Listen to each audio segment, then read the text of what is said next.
Once upon a time, the writer of Franz Kafka met a little girl on his daily stroll through the park, who was crying over her lost.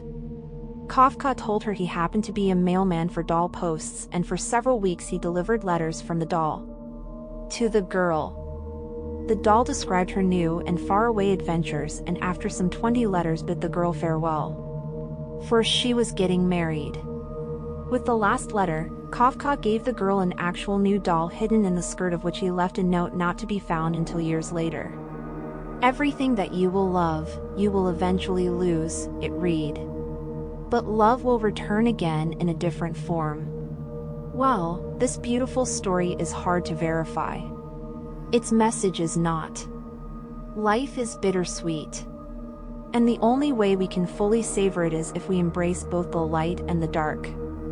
That's what Susan Cain's Bittersweet is about. After Cain's book Quiet, a Manifesto for Introverts, became a huge bestseller, she took 5 years to study negative feelings like sadness, sorrow, and longing. Here are 3 lessons from the resulting book about those emotions' purpose in our lives. Good feelings have bad feelings attached to them.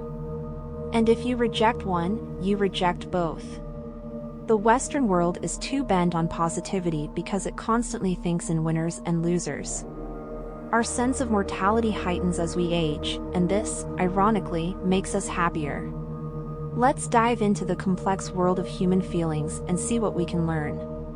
Less than 1. Positive and negative emotions go hand in hand, and if we want to avoid only some of them, we'll suppress our feelings altogether. During the siege of Sarajevo in 1992, a bomb fell on a marketplace, killing 22 people queuing for food rations that day. The next morning, a man in a tuxedo showed up with a cello. For the next 22 days, he played Albinoni's Adagio in G minor in plain view, sitting amidst the ruins commemorating each of the victims. The man's name was Veteran Smiley Witch, and if you imagine the scene, a destroyed town square, a man in a suit, a moving string piece of classical music. It's impossible to separate the beauty of the picture from the pain, chaos, and suffering. That's the case with all emotions, Cain argues. We can't have joy without pain, love without loss, or inspiration without despair. Think about it. If you didn't feel down on some days, how could finding inspiration feel like it's lifting you up? If your loved ones weren't mortal, would you ever miss them? Isn't the feeling of victory made all the sweeter by the sacrifices we had to endure to attain it? Feelings live on spectrums. And if we try to avoid only one side of a balance, we'll end up suppressing our emotions altogether. The next time you feel uncomfortable, remember that the discomfort is only 1/2 of the emotions you are capable of in that moment.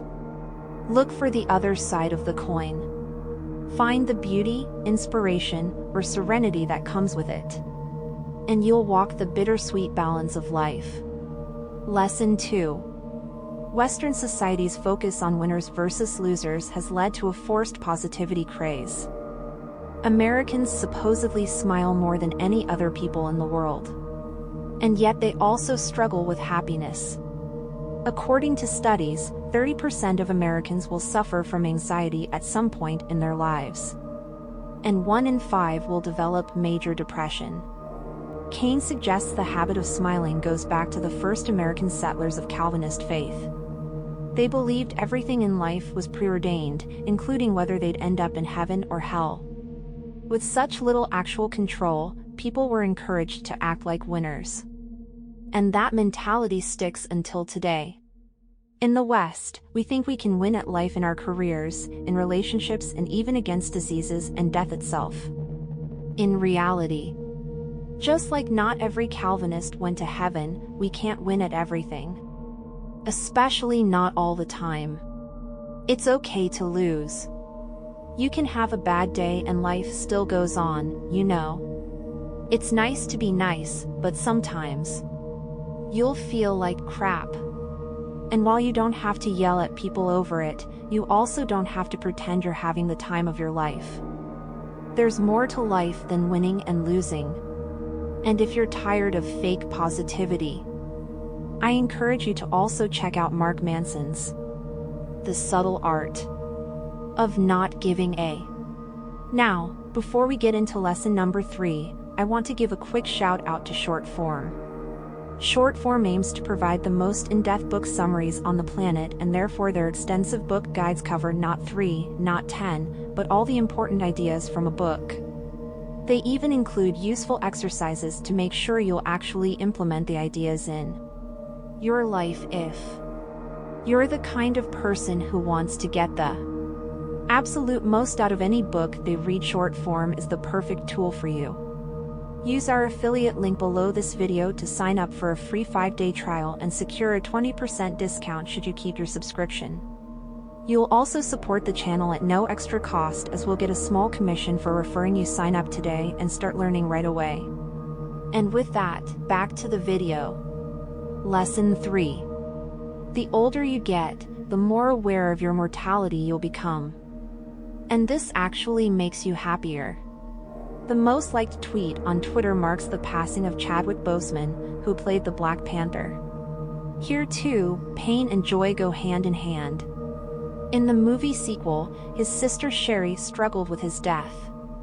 At first, she tries to just move on.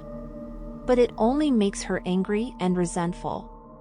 Only once Cherry finally performed the traditional Wakandan funeral rite does she find a sense of calm.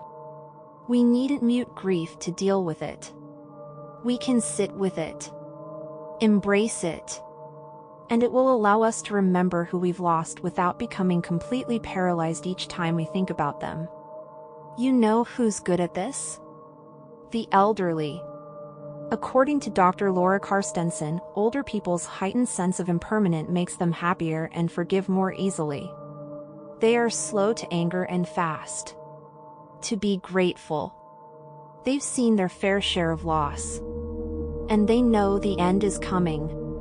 So they appreciate all the positive moments a lot more. Most of us don't want to age.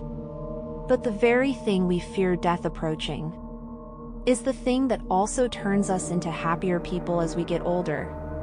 But we can still practice some of the habits the elderly naturally develop, even when we're younger. Don't push away death.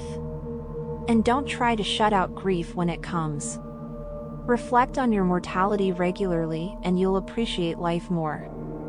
Face the loss of the people you care about and you'll never truly lose them. I hope you like this video. Please leave a like and share with your family and friends. And don't forget to hit the subscribe for daily new book summary video. Signing off today. Thank you so much for watching.